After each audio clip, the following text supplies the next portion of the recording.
Kekhawatiran tiap hari merasuk dalam kehidupan kita. Kita harus bisa mengalahkannya. Kekhawatiran itu meningkat sesuai apa yang kita capai dalam hidup ini.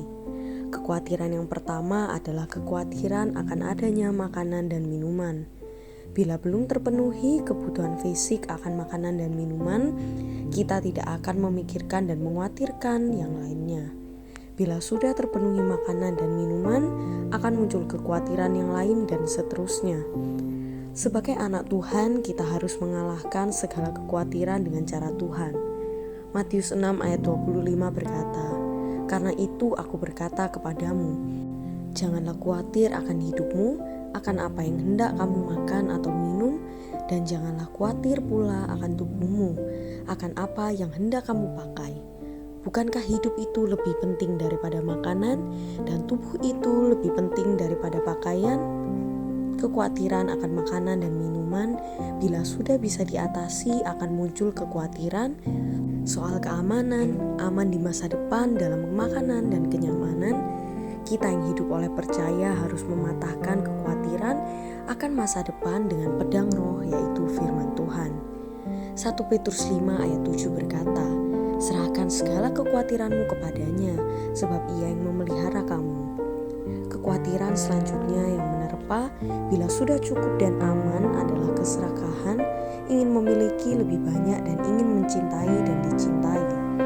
Ibrani 13 ayat 5 berkata, "Janganlah kamu menjadi hamba uang dan cukupkanlah dirimu dengan apa yang ada padamu. Karena Allah telah berfirman, Aku sekali-kali tidak akan membiarkan engkau dan aku sekali-kali tidak akan meninggalkan engkau."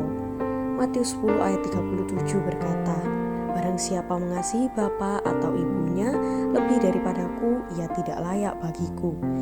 Dan barang siapa mengasihi anaknya laki-laki atau perempuan lebih daripadaku, ia tidak layak bagiku." Hidup dalam kebenaran Tuhan harus mengasihi Tuhan lebih dari segala hal, baik itu manusia maupun harta benda. Itu adalah jurus penangkal kekhawatiran. Kekhawatiran selanjutnya setelah adanya makan minum keamanan, memiliki dan dikasihi adalah kekhawatiran akan penghargaan, yaitu hidup ingin dihargai.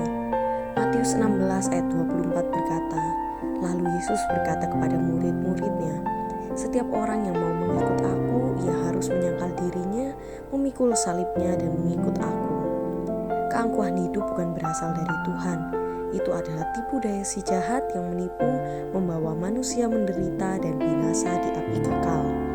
Semua kekhawatiran yang menyerang setiap hari ada senjata pedang roh, yaitu firman Tuhan yang sanggup mengalahkannya. Kekhawatiran yang tidak dikalahkan akan membesar menjadi ketakutan yang mendorong manusia berbuat dosa atau lemah, dan semua ketakutan membawa kehancuran. Tetap semangat.